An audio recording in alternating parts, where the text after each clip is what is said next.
Morning. I don't know that I've ever had two devices on me like this before. I'll get used to it. Figure it out. Well, it is good to be here. I have driven by before and wondered what was inside this gorgeous facility. And it is just as gorgeous inside as it is outside.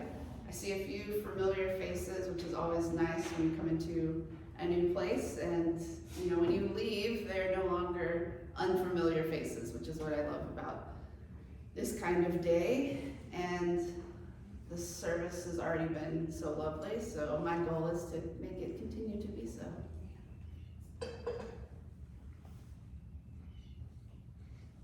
I could feel the red on my cheeks as the music swelled and the heavy double doors parted. As the crowd stood, I remembered to slow my cadence. I scanned the room for familiar faces, much like I did just now.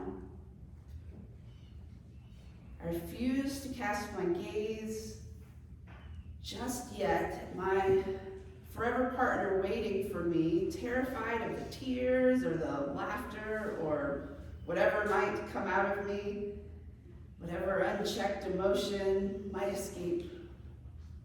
And then I saw her. Even in my flustered state, I found her. Her eyes were welling and she was beaming.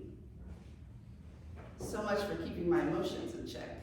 It was as if she could see past the moment of nerves into every moment that had led up to this one and every dream held within it. Her maternal knowing pierced my nonchalant facade right through me. Mothers have a way of doing that. But she was not my mother. She was one of my best friends and more than 40 years my senior. If you had told me 5 years prior, the best friend I would walk away from college with would fit this description, I would have laughed. But college is a time for learning and unlearning. And what I understand now is how deeply formed I was by this unexpected friendship. This friendship despite our society's generational silos. The generation gap was more than the years that separate us in age. It was a chasm I was taught should not be crossed. I'm so glad I was wrong. I'm so glad I met Glenda. My life has been shaped by intergenerational friendships, and yet I still understand the barriers to connection. It's not a natural inclination. However, I am convinced if there was a time to face our disconnectedness, it's now. Generation Z, those that range in age from turning 9 to 10, close to 11 this year, up to 25, 26 now, are far more likely than the previous generation to rate their mental health as fair to poor, according to a study by the American Psychological Association. It was so concerning this past December in 21, the Surgeon General issued a public health advisory, and that was before another spring, summer, fall, and one of deadly mass shootings, one of those being the deadly shooting since Sandy Hook here in our own state. We had soaring inflation, turned to signs of recession. On it goes. As a former educator, I've watched the effects of this unfold firsthand. Every generation has one defining moment at least, and every preceding generation has the choice to provide support or sideline critique. We know there is healing found from intergenerational trauma and shared stories and experiences, and I believe there is intergenerational innovation we have yet to tap into with shared successes and failures. Instead, our generational gaps become adversarial teams from which we look at the state of our world and point fingers at the other team and say, it's their fault. It's their job to fix it. Our expectations of each other are often so unrealistic we forget the humanity of the other. The very connectedness we have in creating a society to begin with. Parents forget they were once children. Children forget to see their grandparents as people who have lived full lives with wisdom to share, even as their dispositions maybe become difficult. The expectations fly as recklessly as a middle school food fight. No one really knows how it started. It doesn't really matter because the mess has to be dealt with. When I think about the divide caused by our generation gaps and what that looks like for young people, I think about youth experiencing unrest and upheaval, responding by community organizing and looking for and even creating a revolution. A time of mass loss of life between war and pandemic, a time of wild swings between political parties and economic security, a time marked both by violence and heroism, laissez-faire and deep love. When I describe this young generation, are you picturing Gen Z with Black Lives Matter, COVID pandemic, maybe some millennials the last decade who sat outside Wall Street tents? Or are you picturing baby boomers of the 70s, 80s? Which pandemic? Which civil rights movement? Which war?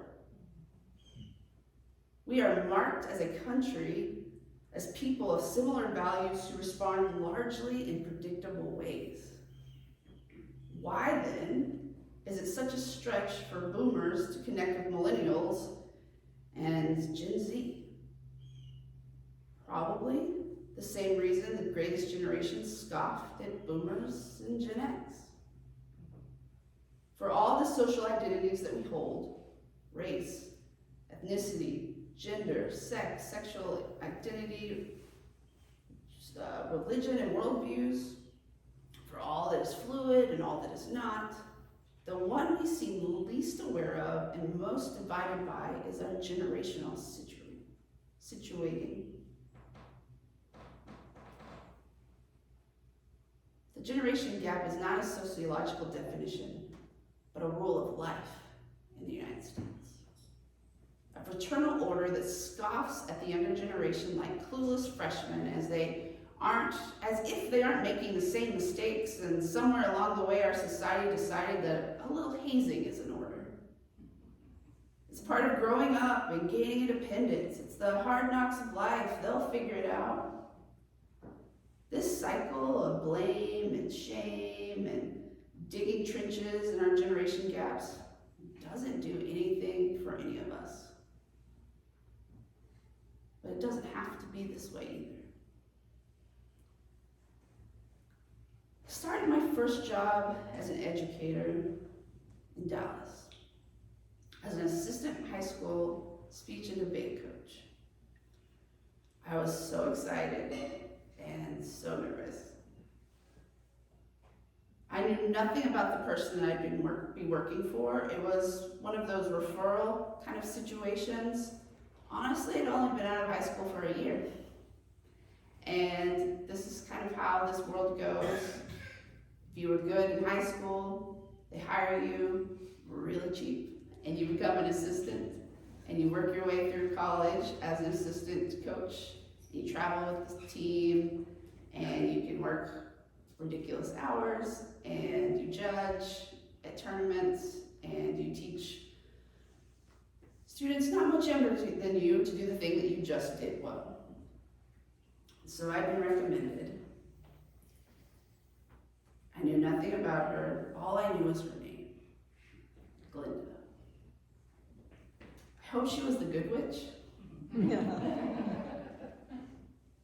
You know, smartphone and a decent internet access would have been really nice back then because I didn't know that I would be working for a coaching legend. I had no idea she was on the national board or consistently taking teams into the late rounds of the state and national tournaments. I didn't know that she'd be inducted into the National Speech and Debate Hall of Fame later that year. How could I know? She never told me. I had to put two and two together as we traveled. And I would tell people who I worked for, and they'd go, oh. I didn't know if that was the good oh or the bad oh. What I did know was that she was determined to teach me everything and take me everywhere. I wasn't going to be there just to do the grunt work and earn my stripes. I was introduced to every coach and every tournament director with a seat at the table. And they all knew better than to treat me like the bright-eyed 20-year-old kid that I was. I learned so much faster than I ever would have on the sidelines. The more she entrusted me with, the more I rose to the occasion. And I knew I was getting a rare opportunity. Most importantly, I learned to become an educator who believes I can learn from anyone. That formative experience showed me how always to be considering how I can make sure that those around me can feel as if they belong, what I can do to be available to people in life's transitions that I've already encountered. And that in learning from anyone, I learned no matter how successful I am, I never want to act, as we say in Texas, too big for my britches. I would have missed learning from so many incredible young people and so many people my senior without facing my bias towards the social identity we so often overlook, our generational placement. But suddenly, a world of possibility emerges. I want to look more practically today at what some of these, as I wake this, let's look ahead. Am I going to have to use a code to unlock? Oh. Oops. Practically today at what some of the intergenerational connections are in our world, so that this isn't just a really pretty story, but what it can mean for us in this room.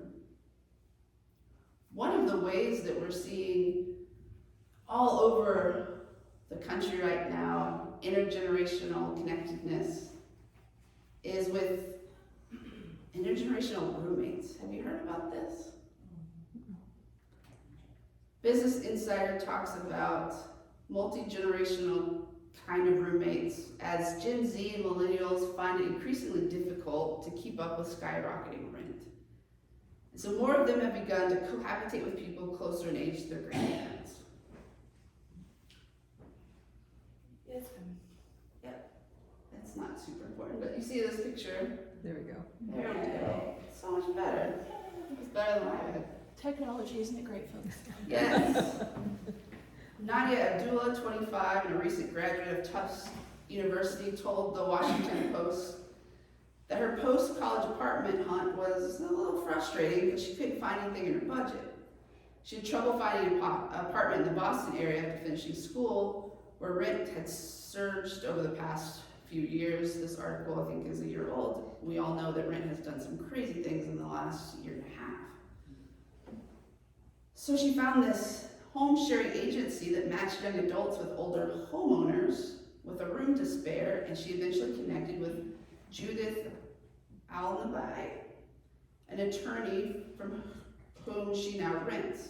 It was perfect, Judith said. She's become like family. There's no specific age guidelines, but the website encourages users to find mutually beneficial connections that ranges across generations, cultures, and lived experiences. Before meeting Abdullah, Alani was debating on whether she would move out of her family's home. She said the upkeep was unmanageable for her just by herself, and that living with Abdullah meant she could help with the housework, the gardening, the groceries. in which Abdullah offers in exchange $700 a month in rent. It's really nice to have someone else around. Nadia brings a different atmosphere and energy than I had with my 88-year-old mother, who was her previous roommate. To which the younger replied, "She's definitely not listening to Frank Sinatra." About 18% of Americans live in multi-generational housing, according to the Pew Research Center. The number of these households have quadrupled in the United States in the last 5 decades, with about 6 million US residents now living with adults who are from a different generation. Some of these are unplanned. However, there are universities who are now actively setting up programs to make this possible, such as Drake University, where music students can opt to live rent-free at a local senior living center in exchange for performing regularly for the residents. In the last few years, Simon Fraser University in Canada launched an intergenerational housing program where a retired physician and a graduate student live together, and this particular student pays $400 a month, where they do chores together, have dinners, and movie nights. While often this started as an economic convenience or necessity, many have shared that they have opened up important connections with generations they might not otherwise have close contact with. And the research supports that. Stanford University study from 2016, which, keep in mind that this has actually grown quite a bit since 2016, that when older adults contribute mentorship, support to younger people, it creates a sense of purpose and generates benefits for both parties, such as fewer mental health problems and improved well-being. Here's just another, I promise it's not about to turn into a lecture, but another thing that many people have looked at and said, this can't be good for people's well-being if they're at the point where they have to live in such a situation where financial issues is the number one driving factor, or caregiving. And yet, the percent of people that find living with an adult member to be convenient 58% of the time, rewarding 54% of the time, and stressful 23% of the time. And you know what? That sounds a little bit like normal life to me. Maybe you're familiar with intergenerational daycares or preschools. Have you heard of these as well? These are global. This particular picture is from one generation. And this is a adult and child daycare where it's non-residential and they get dropped off. Here's a picture of a woman and a child painting together for their daily activity. Right here in Waco, a friend of mine who is a hospice chaplain, she does both in-house as a private practitioner and also does programming with residents around multiple different centers. She was working with one particular retirement community that she does some grief counseling with and has connection with, and her teenage son in middle school is on student council, and he's looking for a place to do their Valentine's Day dance. This was very recently, obviously. What was it, 26th? So just a couple weeks ago. And so she convinced him that this was a good idea. He convinced his friends, and so they held their middle school dance, a small school, at one of the local Waco retirement facilities. When you hold a dance, you need space, like, I don't know, a hall. You need, if there was a kitchen, which is a bonus, some tables to sit at, and a few extra dance partners. Then, as we all know, middle school can be a time when it's hard to think outside yourself, especially when you're anxious and you're nervous. There's a lot going on. And these students then had to think about what games can we play that would be inclusive for everyone? Because we don't actually do a lot of dancing at middle school dances, right? That's kind of the worst part. So they designed games together that would be disability levels. And wouldn't you know that all of the kids participated in a middle school dance, which has to be a record because usually there's half of them up against the wall at least. And you know, they had so much fun together, taking that social pressure off, collaborating, doing something they thought was for someone else and they left realizing it was really a benefit to them. And you know what they bonded over the most? All of them, residents and kids. This particular facility allows lap dogs. And my friend has 2 small therapy dogs she brings back. And when all else fails in humanity, we do have our furry friends to look to for common ground. And so I couldn't bring them because they're not my children and the classmates aren't my children, but the pictures I've seen of residents and kids playing with these lap dogs, they're the most precious pictures you'll ever see. And talk about conversations you can have around a wiener dog. It's amazing.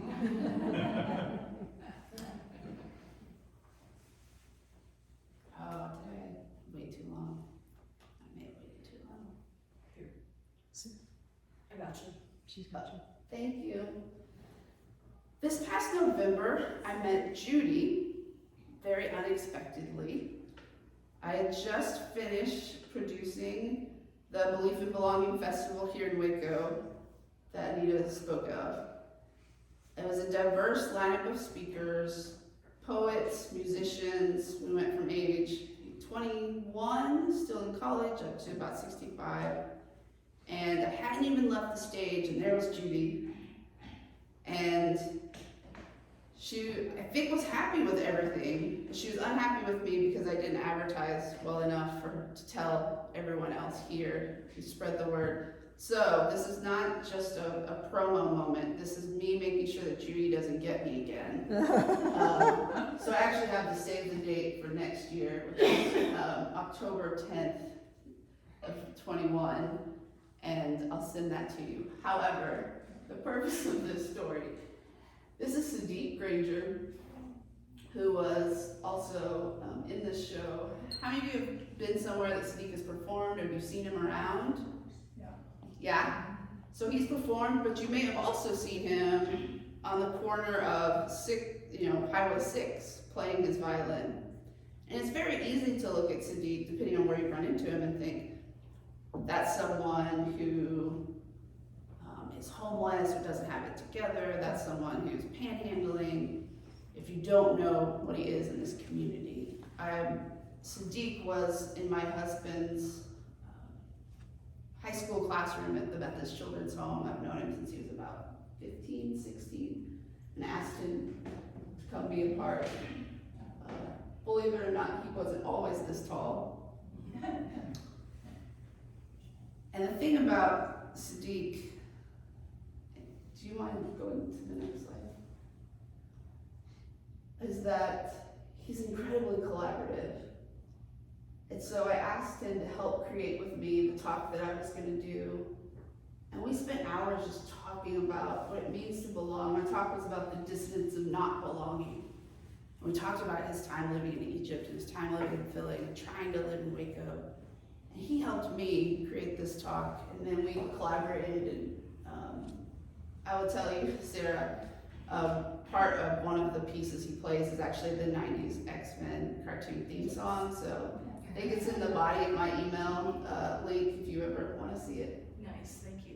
But there's something about this co-creation, this collaboration, when you take time and you stop with people and you don't judge and say they have nothing to give, or here, you can be my musician because that's what you're good at. And you find out people have stories and they're rich and talented.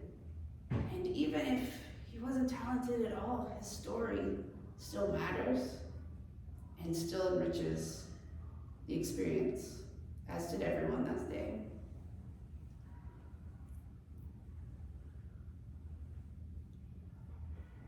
When we sit in the gap, and as people express regret over a missed opportunity or bemoan the gaps they feel, not realizing that other people are saying the same thing. What they're really saying is they want to connect, and they don't know how to get there.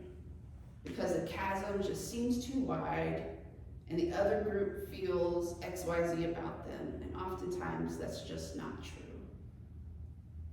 And it's our jobs as people who believe in humanity, who are on a spiritual journey, to help bridge that gap, whether it's generational, social, economic, etc. If we could go one more slide. The greatest aim of intergenerational friendships, other than the friendships themselves, is this future possibility of intergenerational equity. And it's the notion that views humanities as a community of partnership among all generations. Each generation has the right to inherit the same diversity in natural and cultural resources that were enjoyed by the generations before. It's an equity that says the present generation may be custodian of the planet for future generations, and they're obliged to conserve this. And in this way, intergenerational equity extends the scope of social justice into the future. It's this idea, concept of fairness and justice in relationships for children, youth, adults, and seniors in terms of their treatment and their interactions. Because when we're all in relationship with each other, we're aware of who has access and who doesn't, and where the justice is falling short. And all the other social identities are already wrapped up in the people involved, right? We bring those with us. Last spring, almost a year ago in fact, I reconnected with Glinda. I told her about the amazing students I'd been working with, particularly what it had been like navigating a global pandemic at a university. I told her about the leadership and cooperation across difference I'd seen in divisive times, and the hope it had given me. I know the kids aren't all right, but they will be. Gen Z is special, don't count them out. That was our last conversation. Glinda passed away just this summer after 60 years in theater, speech, and debate. The number of stories like mine are too many to count. She could have flaunted her status and make all of us young green coaches feel every bit of our naivete. But instead, the support of someone who would laughingly remind me she was definitely older than my parents. I learned about life. When I think about our generation gaps, when I feel like they're too fixed, I think of Glinda, who refused to be bound by them. What a rich life. We can move past the chasms we've created, in particular dividing those we consider youth and those we consider grown, however we define that.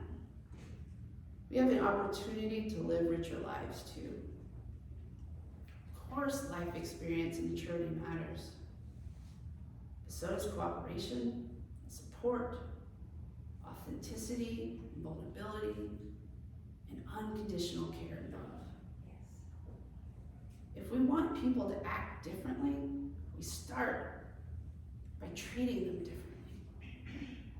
Author Annie Diller wrote, there are no formally heroic times, and there was no formally pure generation. There never was a more holy age than ours, and never less. No generation is the downfall of society or one great hope for tomorrow. They're just us. When we hold up a mirror, we see our own naivete, our own failures, and potential. And it's easy to put too much stock or too little stock in someone else than to deal with our own adolescent wanderings. But when we're able to engage in honest conversations about our own experiences, our own hopes and fears that pave a path for the next generation to make their own way without pressure, but instead with resources and support, then everyone has a role to play in our future.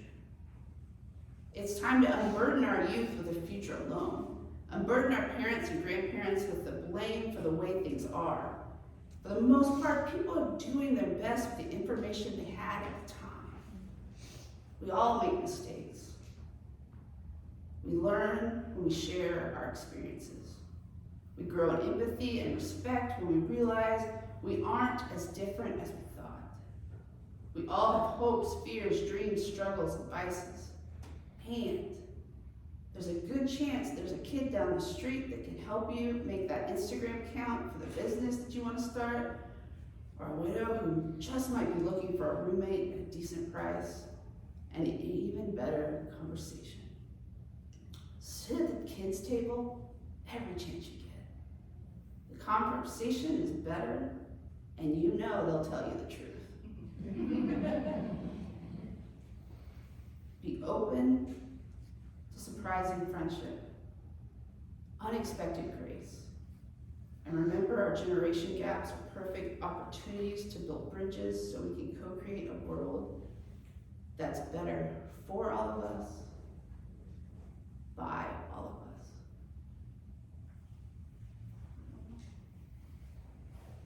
Just one more.